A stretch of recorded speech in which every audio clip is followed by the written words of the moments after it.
여보세요. 준호야, 아들, 엄마야, 엄마 전화 좀 받아, 제발. 수화기 너머에서는 전화기가 꺼져 있어 받을 수가 없습니다. 라는 차가운 기계음만 들렸습니다. 혜진아, 며느리야, 너희들 어디 있니? 벌써 1시간이나 지났는데 돌아오지 않는 아들네 가족. 한국 가는 비행기에 탈 사람들은 모두 자리를 비웠고 남은 건 나 혼자입니다. 공항 직원이 와서 뭐라 말하는데 무슨 말인지 알 수 없습니다. 아들놈도 며느리도 하다못해 손주 녀석 핸드폰까지도 모두 먹통입니다. 저는 효도 여행을 왔습니다. 평생 자식 하나만 보고 산 늙은 어미, 이제 호강시켜 준다는 그 거짓말을 철석같이 믿고 태어나 처음 비행기를 탔습니다.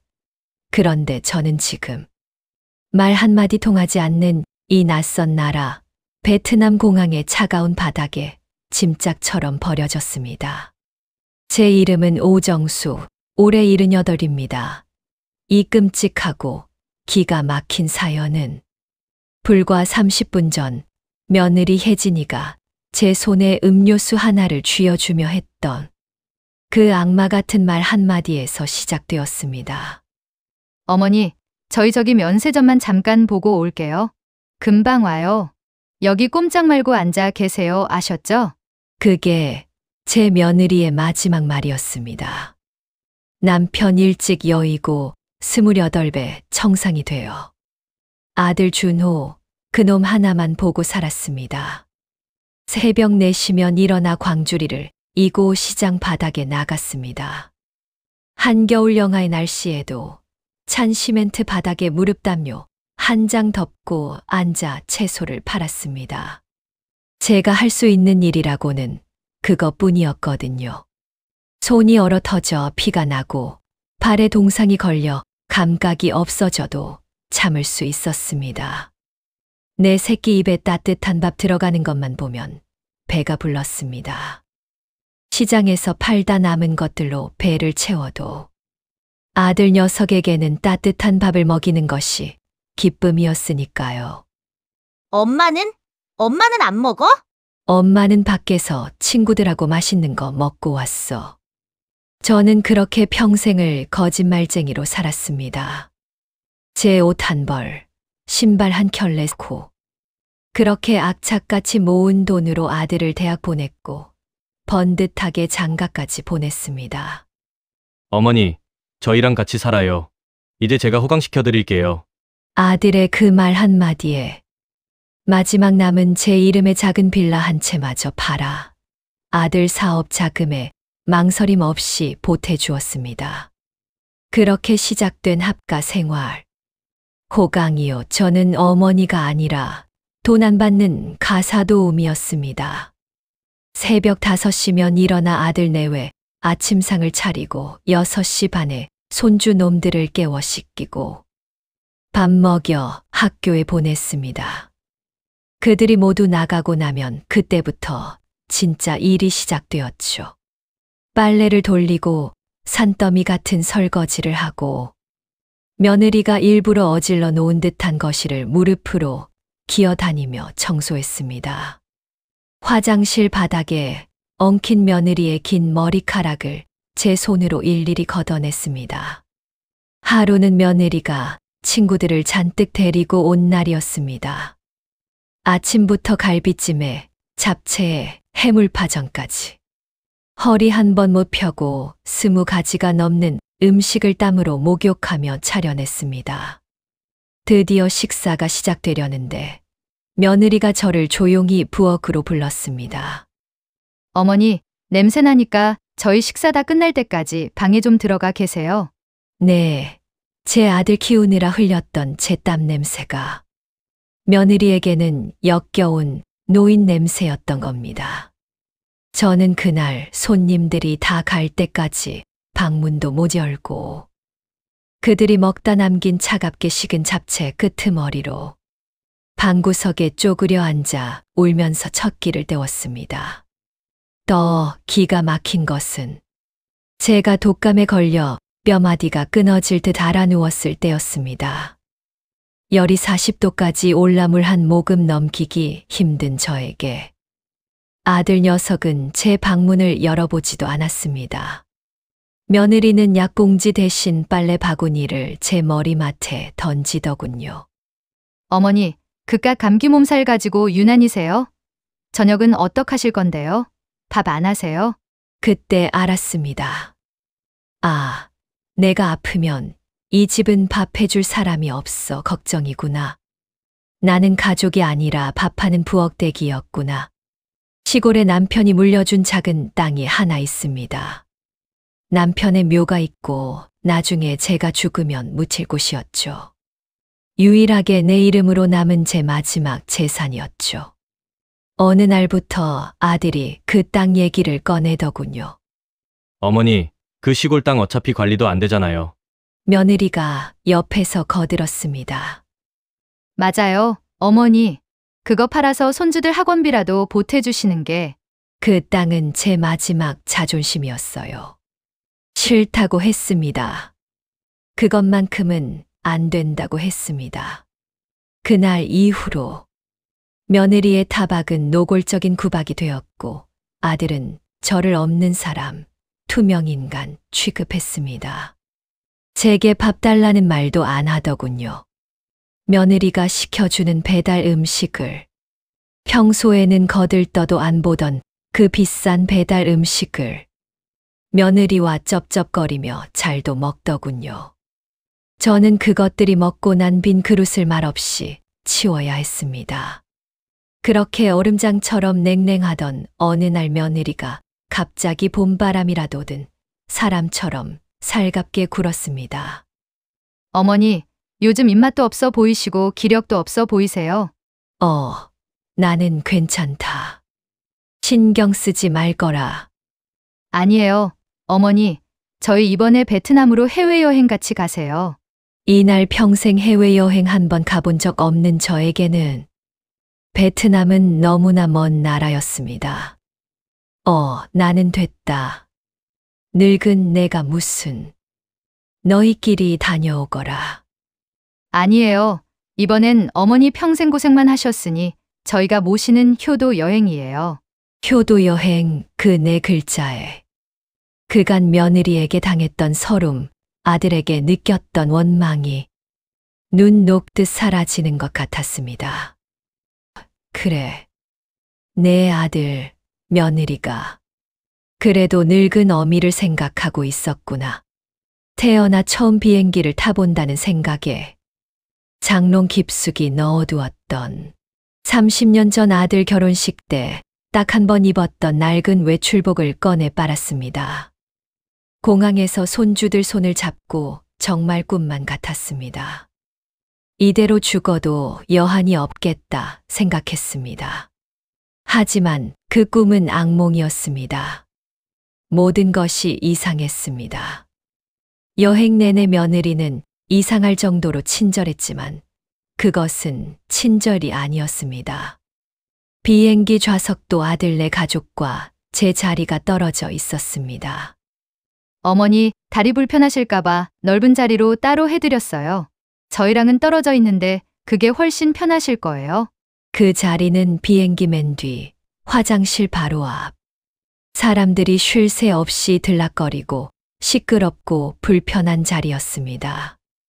현지 식당에 갔을 때도 그랬습니다. 어머니는 향신료 안 맞으시죠? 입맛에 안 맞으실까봐. 저에게는 맨밥에 이름도 모르는 음식을 하나 주더니 자기들은 랍스터니 게오리니 산의 진미를 시켜 먹더군요. 손주 녀석이 랍스터 집게발을 들고 저를 보며 놀리더군요. 할머니, 이거 진짜 맛있다. 며느리는 그런 손주를 말리지도 않았습니다. 사진을 찍을 때도 어머니는 사진 찍는 거 안 좋아하시잖아요. 어머니가 저희 좀 찍어주세요. 제 손에는 항상 카메라가 들려 있었습니다.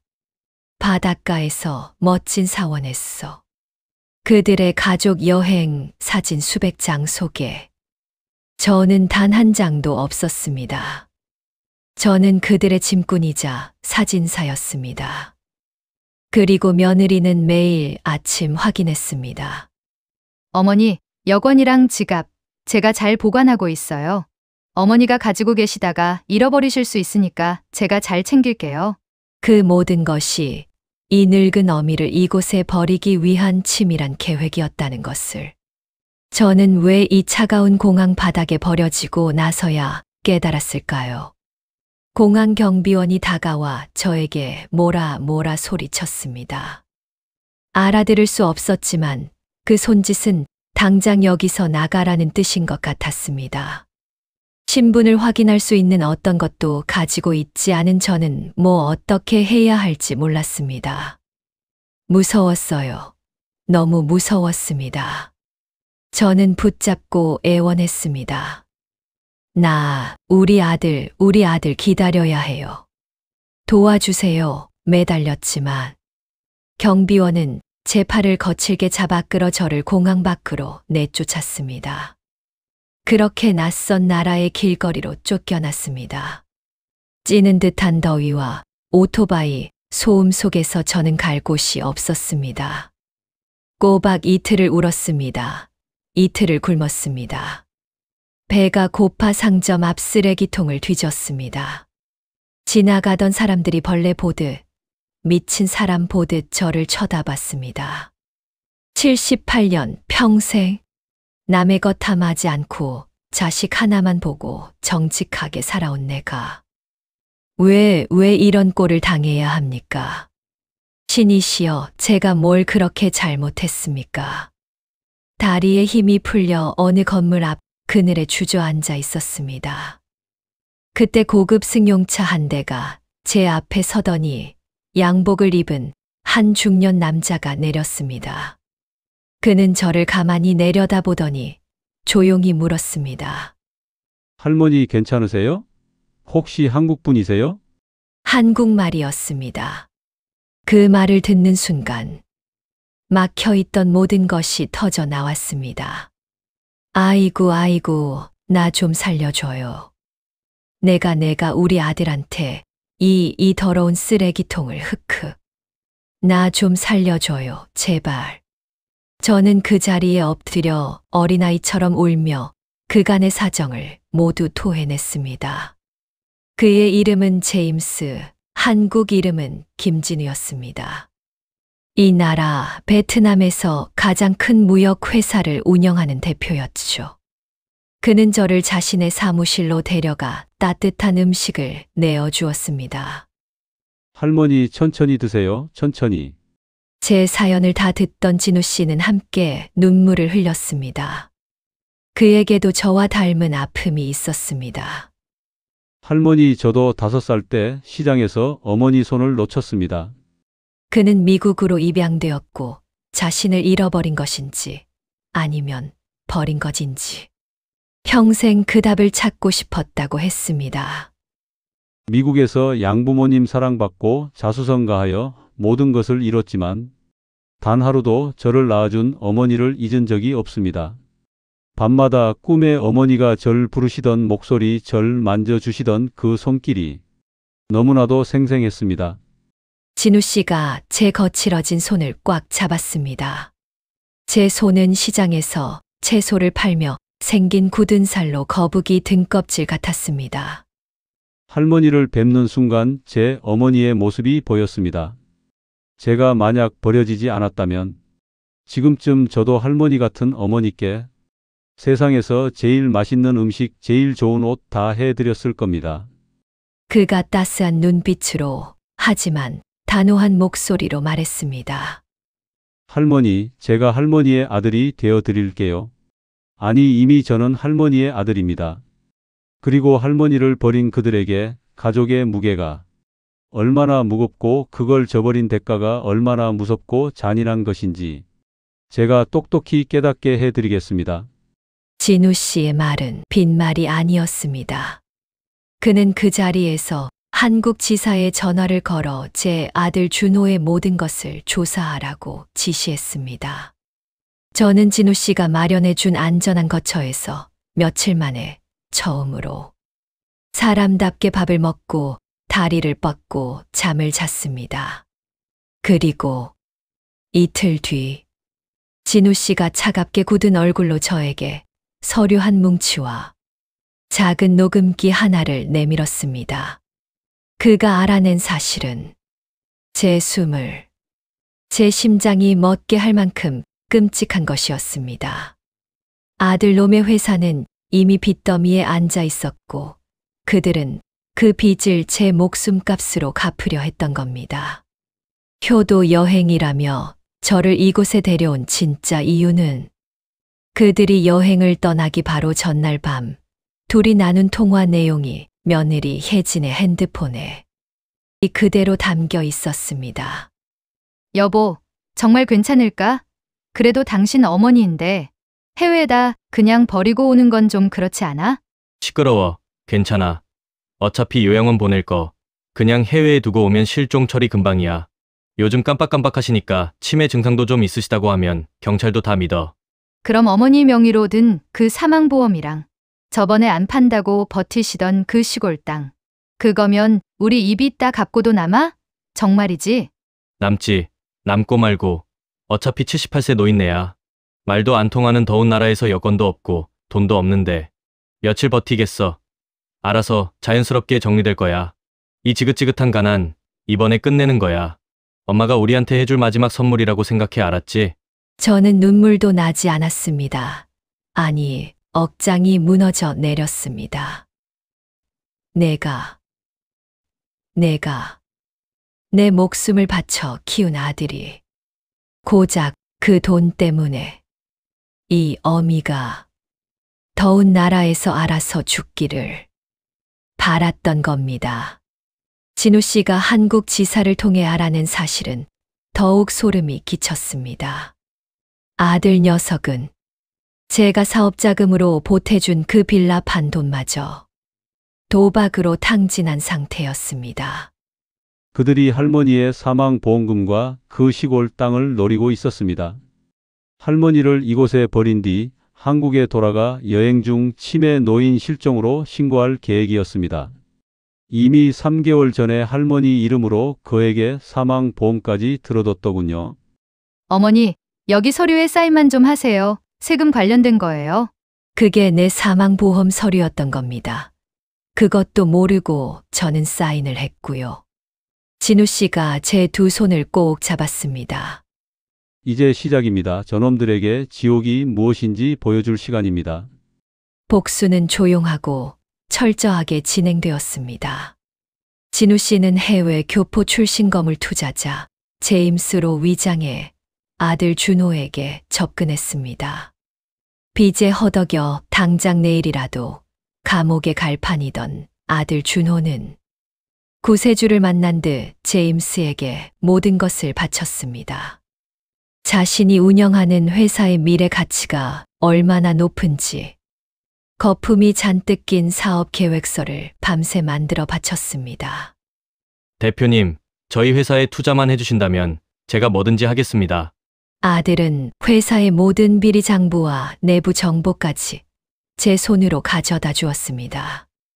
그것이 진우 씨가 파놓은 덫인 줄도 모르고 진우 씨는 투자 계약금 명목으로 아들 녀석에게 1억 원을 먼저 송금했습니다. 그 돈은 제 시골 땅을 담보로 진우 씨가 빌린 제 돈이었습니다.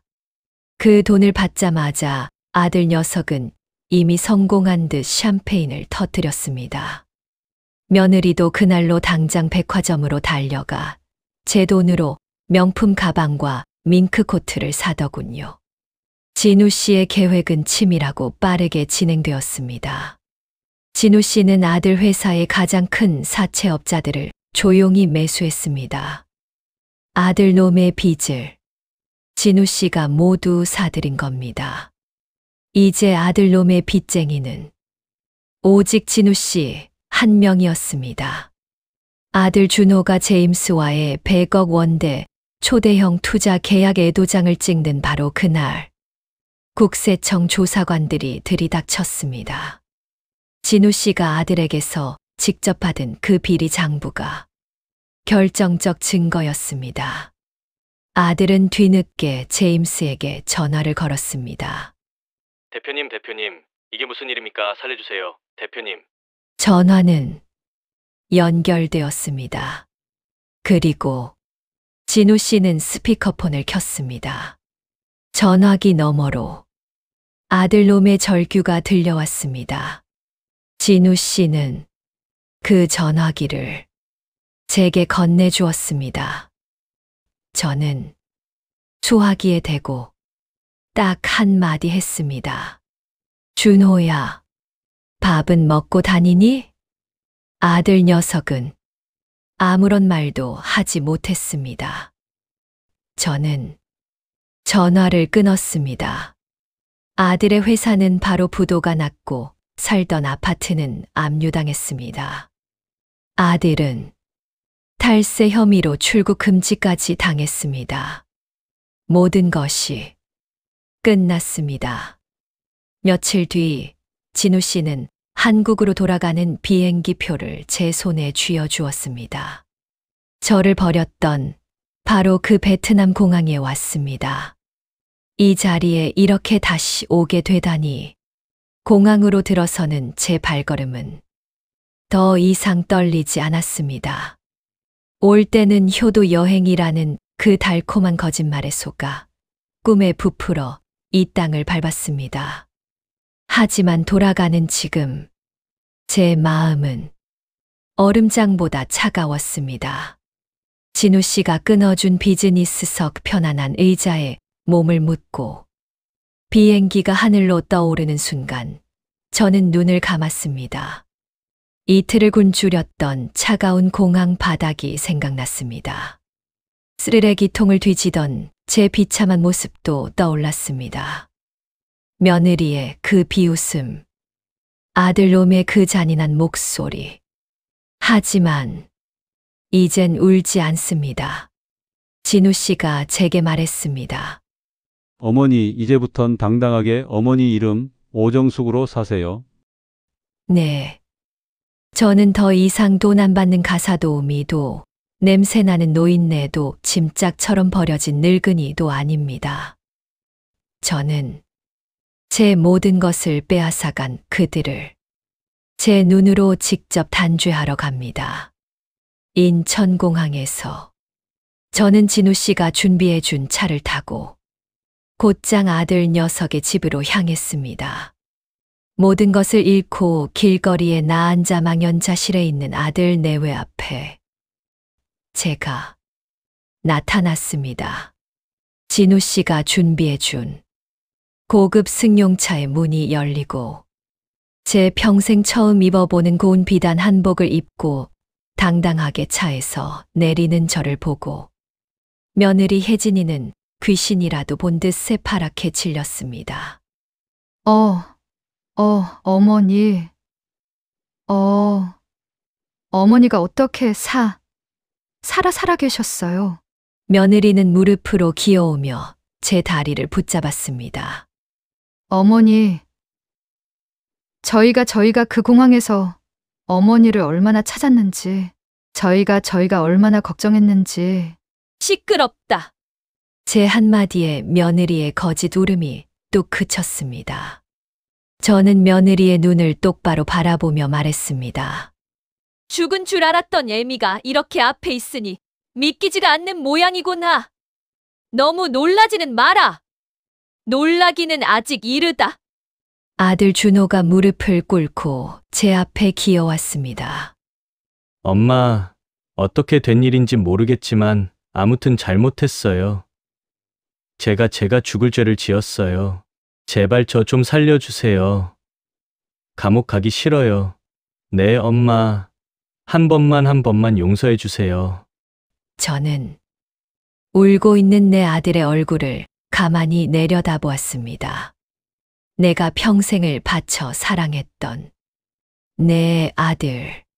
준호야, 너는 나를 버렸지만 나는 내 목숨을 살릴 기회는 주겠다. 엄마, 저는 그들을 용서하지 않았습니다. 다만 진우 씨의 도움으로 그들이 감옥에 가지 않는 대신 평생 땀 흘려 일하며 자신들의 빚을 갚도록 만들었습니다. 그들이 그토록 원했던 제 시골 땅은 진우 씨가 정당하게 사들였습니다. 진우는 그 땅을 저와 그리운 어머니인 자신의 생모를 위한 작은 숲속 정원으로 만들었습니다. 진우는 5살에 헤어진 어머니를 언젠가 다시 만날 그날을 꿈꾸며 그리고 저 오정숙이 남은 생을 편히 쉴 수 있도록 그 땅을 아름다운 쉼터로 가꾼 것입니다. 아들 내외는 그 정원을 돌보며 평생 자신들이 저지른 죄를 땀으로 갚으며 살게 될 것입니다. 저는 지금 진우가 한국에 마련해 준 작은 집에서 살고 있습니다. 저를 어머니라 부르며 매일 안부를 묻는 나의 새로운 아들, 진우. 그리고 주말마다 찾아와 저의 말벗이 되어주는 진우의 아내와 아이들. 저는 78년 만에 저를 진심으로 아껴주는 돈이 아닌 마음으로 이어진 진짜 가족을 만났습니다. 이제야 제 이름 오정숙으로 다시 살아갑니다. 내 나이 78, 저는 이제야 인생의 봄을 맞이하고 있습니다. 아들 준호에게서 갑자기 연락이 왔어요. 잘못했다고 용서해 달라는 말은 하지 않겠다면서요. 그저 건강하게 지내라는 말만 하네요. 언젠가 아들을 용서할 수 있을까요? 생각해 봅니다. 용서는 상대가 원한다고 해주는 게 아니라고, 내가 용서할 준비가 됐을 때, 내가 원할 때 하는 거라고요. 그리고 용서한다고 해서 모든 게 예전처럼 돌아가는 것도 아니고, 그 상처는 남고 그 상처를 안고도 더 강하게 더 당당하게 살 수 있다고요. 누군가의 부모, 가족이라는 이름이 아니라 여러분의 인생, 그 인생의 주인공으로 살아가시길 바랍니다. 제 이야기에 공감되셨다면 구독과 좋아요 부탁드려요. 여러분의 작은 관심이 비슷한 상황에 있는 다른 분들께 용기를 줄 수 있어요. 댓글로 여러분의 이야기도 들려주세요. 우리 함께 응원해요.